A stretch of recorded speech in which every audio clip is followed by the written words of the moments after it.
All right, I got a lot of nervous energy, so I'm going to be moving around here. All right, my name's Ben Miller, and I'm here to talk to you about preventing pain and distress during needle pokes. Did you know that over 90% of kids show distress during routine immunizations, and that more than 3 in 5 kids have a fear of needles? I can speak for everyone when I say pain sucks. It doesn't just suck in the moment. Have you ever stubbed your toe, had the pain fade away, and then tell somebody about it later? See, it's pervasive, and it has long-term negative consequences if it's left untreated. Long-term negative consequences include things like fear and anxiety related to the procedure, which can increase aversion to seeking medical treatment in the future. Do you know that guy who acts all tough but then refuses to go see a doctor? Yeah, maybe he just got poked one too many times without any comfort. Now, there are things that help. There are topical anesthetics and creams that we can put on that can help numb the areas before the procedure, but they're costly, they take time to be effective, and they're not always available. Even when they are, they do little to reduce the fear and anxiety kids have related to the poke. But that's where distraction coaching comes in. It's a clinical intervention that takes the child's focus away from the procedure onto something more fun, like toys, games, books, activities. It turns procedure time into playtime. And there's a lot of great research that backs it up. You can see here, it's clinically proven to reduce distress, reduce anxiety, and increase compliance with the procedures. And not only is it good for the kids, it's also good for the medical staff too, because it helps to keep kids compliant, which reduces the need for repeated pokes and decreases the overall procedure time. Now, there are professional distraction coaches known as child life specialists, and they're available in large pediatric hospitals, but they're not always available in those smaller clinical settings like community health centers, doctors' offices, but that's okay, because we have parents, and we know that from more research that we can train them to be distraction coaches in just under 10 minutes. You see the mom here, she's teaching her son how to breathe while also engaging him with an iPad. That works for everybody.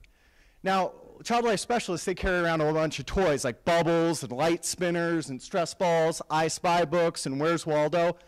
And in the field, or in the field, we call these tools, but in academia, we refer to them as tangibles. Now, not everybody can carry a whole big bag around, tangibles around with them, so that's why we have an equally powerful tool in our pocket, the smartphone. Seriously, they come with us everywhere, so they're always on hand, and look how excited this kid is to play with it. Now, like I said, they come anywhere, they capture attention, they're super portable, they're really easy to maneuver around, and they promote cooperative play between a parent and child, which helps to keep them engaged. Also, if there's a little spit or blood that gets on there, they have glass screens so it can easily be wiped clean. Now, in order to harness the power of these, you need to do 3 things. You need to attract, you need to invest, and you need to scaffold. You need to attract their interest to that device, invest your interest, and then scaffold the interaction so they can play. Number 1, attract them to the media. So before the procedure begins, figure out what interests them. Is it SpongeBob or is it Dora? Okay, but then do they want to watch a movie or play a game with it?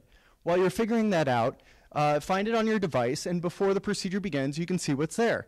Then once the procedure begins, when they start positioning the child for it, put the device in front of them so they can be attracted and have it full front and center. Find those really fun games with the bright lights and things that'll keep them engaged. Then invest your interest. Maybe you don't know what your kid's playing, but it's a great time to find out. Start asking questions. Be like, oh, wow, what are they running from? Do the laws of gravity even apply here? That way they show that you're interested, and it gets them engaged as well. And also, while you're watching them play, respond to what's happening on screen. Say, wow, that's amazing. Oh, I didn't know you could do that. Look at that high score. As you're getting them engaged and showing your interest, it helps to keep the focus on the device and not on the needle. Then 3, scaffold their interactions. Some kids may not know how to use the devices. Even though they're pretty accustomed to them, you might have to show them specific skills like dragging, zooming, swiping, tapping, all those things to interact. And also remember, they're only going to have use of one of their arms, so you may have to be a surrogate for them. And then also scaffold their interactions by telling them what's coming up ahead. Warn them about the bad guys that are going there, because even if they're looking at it, part of their mind is focused on that needle with their name on it. So you may need to help them out so you both can win and stay invested in it. So here are the things you want to avoid. Stuff with a lot of text, a lot of ads that distract from the fun. You really want to look for those things that quickly restart after losing a life. They have lots of stages that are good for different kids. And then also all that stuff that's silly or stupid that makes us laugh, giggle, and smile. If you want a clinical prediction of how distressed your child might be during their next needle poke, come get your distressment from us at the University of Iowa Stead Family Children's Hospital, or Google Distraction in Action today. Thank you.